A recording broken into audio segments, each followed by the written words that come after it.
Hi all, welcome back to Xylem learning. എവിടെ സാറാണ് നമ്മളിത് വന്നിട്ടുള്ളത് പൊളിറ്റിക്കൽ സയൻസിലെ one of the most important ആയിട്ടുള്ള ഒരു ടോപ്പിക്കുമായിട്ടാണ്. എന്താണ് ആ ടോപ്പിക്? യെസ്, നമ്മുടെ ടോപ്പിക് എന്ന് പറയുന്നത് election commission of India. Indian election സിസ്റ്റത്തെ കുറിച്ചും ഇലക്ഷൻ കമ്മീഷനെ കുറിച്ചുമാണ്. ഇന്ത്യൻ ഇലക്ഷൻ സിസ്റ്റത്തെ കുറിച്ച് നമ്മൾ ഓൾറെഡി ഡിസ്കസ് ചെയ്തിട്ടുണ്ട്. യൂണിവേഴ്സൽ അഡൽട്ട് ഫ്രാഞ്ചൈസ് അല്ലെങ്കിൽ ഈ പറഞ്ഞ അഡൽട്ട് സഫറേജ് ഒക്കെ നമ്മൾ ഓൾറെഡി ഡിസ്കസ് ചെയ്തിട്ടുണ്ടെങ്കിൽ റൈറ്റ് ടു വോട്ട് നമ്മൾ ഓൾറെഡി ഡിസ്കസ് ചെയ്തിട്ടുണ്ട്. ഇനി നമ്മൾ ഡിസ്കസ് ചെയ്യാൻ പോകുന്ന ഏരിയ ഏതാണ്? യെസ്, നമ്മുടെ ഇലക്ഷൻ കമ്മീഷൻ ഓഫ് ഇന്ത്യയാണ് നമുക്ക് ഡിസ്കസ് ചെയ്യാറുള്ളത്. 1950 ഇന്ത്യൻ ഇലക്ഷൻ കമ്മീഷൻ ഫോം ചെയ്തത്. നമുക്കറിയാം, യെസ്, ഒരു ലാർജസ്റ്റ് അല്ലെങ്കിൽ ഈ പറയുന്ന ഒരു എന്താ പറയുക ഏറ്റവും കൂടുതൽ ജനങ്ങളുള്ള ഒരു രാജ്യത്ത് ഒരു വലിയ ഒരു ജനാധിപത്യം അല്ലെങ്കിൽ ഏറ്റവും ബിഗസ്റ്റ് ഒരു ഡെമോക്രാറ്റിക് ഗവൺമെന്റ് തന്നെയാണ് നമ്മുടെ ഇന്ത്യയിൽ. അപ്പോൾ ഒരു ബെസ്റ്റ് ഗവൺമെന്റ് അല്ലെങ്കിൽ ഒരു ബെസ്റ്റ് ഡെമോക്രാറ്റിക് ഗവൺമെന്റ് എസ്റ്റാബ്ലിഷ് ചെയ്യണമെങ്കിൽ എന്ത് വേണം? ഇലക്ഷൻ വേണം. ഓക്കെ, ആ ഒരു പ്രോസസ്സ് വേണം.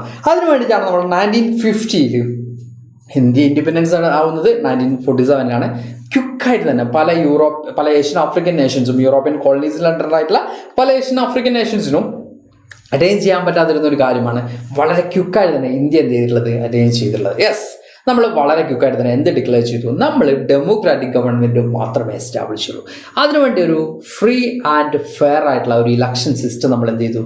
ഉറപ്പുവരുത്തി. അതിനുവേണ്ടി നമ്മളൊരു ഇലക്ഷൻ കമ്മീഷൻ സെറ്റപ്പ് ചെയ്തു. അപ്പോൾ ഇവിടെ നമ്മൾ പറയുന്നത് 1950 നമ്മുടെ ഇൻഡിപെൻഡൻറ്റ് കോൺസ്റ്റിറ്റ്യൂഷണൽ ബോഡി അല്ലെങ്കിൽ നമ്മുടെ ഇലക്ഷൻ കമ്മീഷൻ എന്ത് ചെയ്യുന്നത്? എസ്റ്റാബ്ലിഷ് ചെയ്ത് നമുക്ക് കാണാൻ പറ്റും. നമ്മുടെ ഫസ്റ്റ് ജനറൽ ഇലക്ഷൻ നടക്കുന്നത് 51-52 പീരീഡ് ആണ് എന്ന് നമുക്ക് കാണാൻ പറ്റും. Then what are the functions of election commission എന്നുള്ളതാണ് നമുക്ക് ഫസ്റ്റ് നോക്കാനുള്ള ടോപ്പിക്. ഇലക്ഷൻ കമ്മീഷൻ്റെ ഫങ്ഷൻസ് എന്തൊക്കെയാണ്? Yes, conducts elections to Lok Sabha, Rajya Sabha, state assemblies, president, vice president. അപ്പോൾ ഡിഫറെൻറ്റ് ഏരിയാസിലേക്ക് ലോക് സഭ, രാജ്യസഭ, അതുപോലെ തന്നെ state assemblies, president, vice president, ഈ ഇലക്ഷൻസ് ഒക്കെ കണ്ടക്ട് ചെയ്യേണ്ടത് ആരാണ്? ഇലക്ഷൻ കമ്മീഷനാണ് നമുക്ക് കാണാൻ പറ്റും. അപ്പോൾ ഫങ്ഷൻസ് ഓഫ് ദി ഇലക്ഷൻ കമ്മീഷനാണ് നമുക്ക് ഫസ്റ്റ് നോക്കാം കേട്ടോ. Okay, then sets A election date. Election dates set ചെയ്യുക. ഇലക്ഷൻ ഡേറ്റ് എന്ന് പറയുമ്പോൾ നോമിനേഷൻ കൊടുക്കേണ്ടത്, ദെൻ അതിൻ്റെ ഓരോ ഡേറ്റ്സും ഈച്ച് ആൻഡ് എവറി ഡേറ്റ്സും ഈ പറഞ്ഞ ഇലക്ഷൻ പ്രൊപ്പഗേറ്റ് ചെയ്യുന്ന ഡേറ്റ്, പ്രൊപ്പഗൻഡ ഡേറ്റ്സ്, ഇതൊക്കെ ഈച്ച് ആൻഡ് എവറി ഡേറ്റ്സും എന്ത് ചെയ്യുക? കൃത്യമായിട്ടും പോളിംഗ് ഡേറ്റ്സ്, വോട്ടിംഗ് ഡേറ്റ്സ്, ഇങ്ങനെ എല്ലാ ഡേറ്റ്സും എന്താ പറയുക, ഡിക്ലറേഷൻ ഡേറ്റ്സ്, കൗണ്ടിങ്, ഇങ്ങനെ എല്ലാ ഡേറ്റ്സും സെറ്റ് ചെയ്യേണ്ടത് ആരുടെ റെസ്പോൺസിബിലിറ്റിയാണ്? ഇലക്ഷൻ കമ്മീഷൻ ഓഫ് ഇന്ത്യയുടെ റെസ്പോൺസിബിലിറ്റിയാണ് നമുക്ക് കാണാൻ പറ്റും. പിന്നീട് രജിസ്റ്റേഴ്സ് പൊളിറ്റിക്കൽ പാർട്ടീസിനെ രജിസ്റ്റർ ചെയ്യുക. Then enforce model of code of conduct അല്ലെങ്കിൽ MCC. അതെന്താണ് സാർ? എക്സ്പ്ലെയിൻ ചെയ്യും, ഡോണ്ട് വറി. ഇപ്പോൾ ഒരു കോഡ് ഓഫ് കണ്ടക്ട് എന്ത് ചെയ്യുക? മേക്ക് ചെയ്യുക, എൻഫോഴ്സ് ചെയ്യുക. ഇതൊക്കെ ആരുടെ ഫങ്ഷൻസ് ആണ്? നമ്മുടെ ഇലക്ഷൻ കമ്മീഷന്റെ ഫങ്ഷൻസ് ആണ്. Then structure of election commission നമ്മൾ നോക്കുകയാണെങ്കിൽ നാഷണൽ ലെവലുണ്ട്, ചീഫ് ഇലക്ഷൻ കമ്മീഷണറും പിന്നെ ആരുണ്ട്?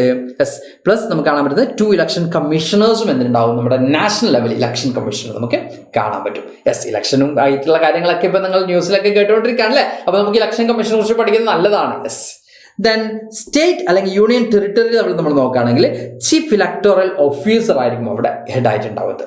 ദെൻ ഡിസ്ട്രിക്ട് ലെവൽ നമ്മൾ നോക്കുകയാണെങ്കിൽ ഡിസ്ട്രിക്ട് ഇലക്ഷൻ ഓഫീസർ ഉണ്ടാവും, റിട്ടേണിംഗ് ഓഫീസർ ഉണ്ടാവും, ദെൻ ഇലക്ടോറൽ രജിസ്ട്രേഷൻ ഓഫീസർ. ഇതൊക്കെ ആയിരിക്കും നമുക്ക് ഡിസ്ട്രിക്ട് ലെവലിൽ നമുക്ക് കാണാൻ പറ്റുന്നത്. അപ്പോൾ ഇതാണ് structure of election commission.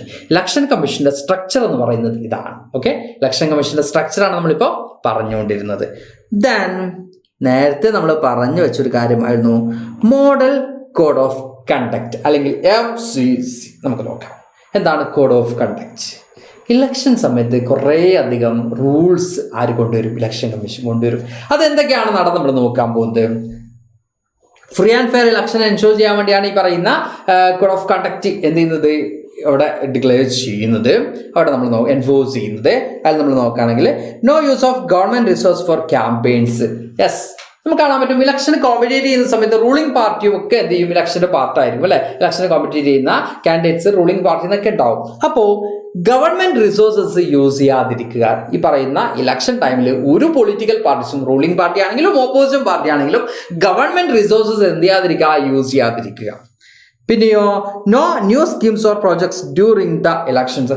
New schemes അല്ലെങ്കിൽ ന്യൂ പ്രോജക്ട്സ് ഒന്നും ഇലക്ഷൻ ടൈമിൽ ഇലക്ഷൻ നാളെ ഇലക്ഷനാണ് അല്ലെങ്കിൽ പറഞ്ഞ നെക്സ്റ്റ് വീക്കിൽ ഇലക്ഷനാണ്, അപ്പോൾ എന്ത് ഡിക്ലെയർ ചെയ്യാം? എല്ലാ ആളുകൾക്കും കുറേ അധികം പ്രിവിലേജും കാര്യങ്ങൾ അല്ലെങ്കിൽ കുറേ അധികം സ്കീംസും കാര്യങ്ങളൊക്കെ ഡിക്ലെയർ ചെയ്യാന്ന് പറഞ്ഞാൽ അപ്പോൾ അവിടെ ഇലക്ഷൻ എന്ത് ചെയ്യും? അത് ഇൻഫ്ലുവൻസ് ചെയ്യില്ല. അപ്പോൾ അതുവരെ ചെയ്യാത്ത കാര്യം ക്വിക്കായിട്ട് ഇലക്ഷൻ ടൈമിൽ ചെയ്യാൻ പാടില്ല. അപ്പോൾ ന്യൂ പ്രോജക്ട്സ് അല്ലെങ്കിൽ ന്യൂ സ്കീംസ് ഡിക്ലെയർ ചെയ്യാൻ പാടില്ല.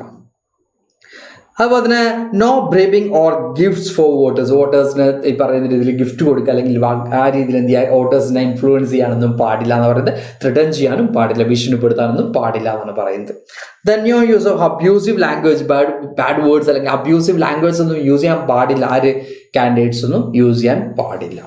പിന്നെയോ കേരളത്തിലാണ് 1960 നമ്മൾ ഈ ഒരു സിസ്റ്റം ഇൻട്രൊഡ്യൂസ് ചെയ്തിട്ടുള്ളത് നമുക്ക് കാണാൻ പറ്റും. അപ്പോൾ നമ്മളെ കൂടുതലും സ്ട്രിക്റ്റ് ആയിട്ട് 1991 ഓൺവേർഡ്സ് കൂടുതൽ സ്ട്രിക്റ്റ് ആയിട്ട് ഓൾ ഓവർ ദ ഇന്ത്യ എന്ത് ചെയ്യുന്നുണ്ട്, ഈ പറയുന്ന കോഡ് ഓഫ് കണ്ടക്ട് കൃത്യമായിട്ടും അപ്ലൈ ചെയ്യപ്പെടുന്നതായിട്ട് നമുക്ക് കാണാൻ പറ്റില്ല, എൻഫോഴ്സ് ചെയ്യപ്പെടുന്നതായിട്ട് നമുക്ക് കാണാൻ പറ്റും. അപ്പോൾ election commission 1950 free and fair election ഇന്ത്യയിൽ എൻഷുർ ചെയ്യാൻ വേണ്ടിയാണ്, ഫ്രീ ആൻഡ് ഫെയർ ഇലക്ഷൻ ഇന്ത്യയിൽ എൻഷുർ ചെയ്യാൻ വേണ്ടിയാണ് ഇലക്ഷൻ കമ്മീഷൻ എസ്റ്റാബ്ലിഷ് ചെയ്തിട്ടുള്ളത്. കൃത്യമായിട്ടും പ്രോപ്പറായിട്ടും ഇതുവരെ എന്ത് ചെയ്തിട്ടുണ്ട്, പ്രോപ്പറായിട്ട് ഇലക്ഷൻ ഡ്യൂട്ടീസും കാര്യങ്ങളൊക്കെ ചെയ്ത് അതിൻ്റെ കോഡ് ഓഫ് കണ്ടക്ട് ഒക്കെ എൻഫോഴ്സ് ചെയ്തുകൊണ്ട് കൃത്യമായിട്ടും എന്ത് ചെയ്തിട്ട് നമ്മുടെ ഫ്രീ ആൻഡ് ഫെയർ ആയിട്ടുള്ള ലൈക്ക് ജുഡീഷ്യറി പോലെ തന്നെ ഒരു ഇൻഫ്ലുവൻസും ഇല്ലാത്ത ഒരു ഇലക്ഷൻ കമ്മീഷനാണ് നമ്മുടെ ഇന്ത്യയുടെ ഇലക്ഷൻ കമ്മീഷൻ നമുക്ക് കാണാൻ പറ്റും. അപ്പോൾ ഇതുപോലെ തന്നെ നമ്മുടെ ഈ ചാനൽ ഒരു topics from social science, not only social science, നമ്മുടെ എല്ലാ ചാപ്റ്റേഴ്സിലും എല്ലാ ടോപ്പിക്സിലും എല്ലാ സബ്ജക്ട്സിലും ഇതുപോലുള്ള ഇമ്പോർട്ടൻറ്റ് ടോപ്പിക്സുമായിട്ട് നമ്മുടെ എൻറ്റയർ ടീമും നിങ്ങളുടെ മുമ്പിലേക്ക് വരാറുണ്ട്. ഇനിയും വരും മോസ്റ്റ് ഇമ്പോർട്ടൻ്റ് ആയിട്ടുള്ള ടോപ്പിക്സുമായിട്ട്. അപ്പോൾ നമുക്ക് ഇമ്പോർട്ടൻ്റ് ആയിട്ടുള്ള മറ്റൊരു ടോപ്പിക്കുമായിട്ട് അടുത്ത ക്ലാസ്സിൽ വീണ്ടും കാണാം. Thank you all, by.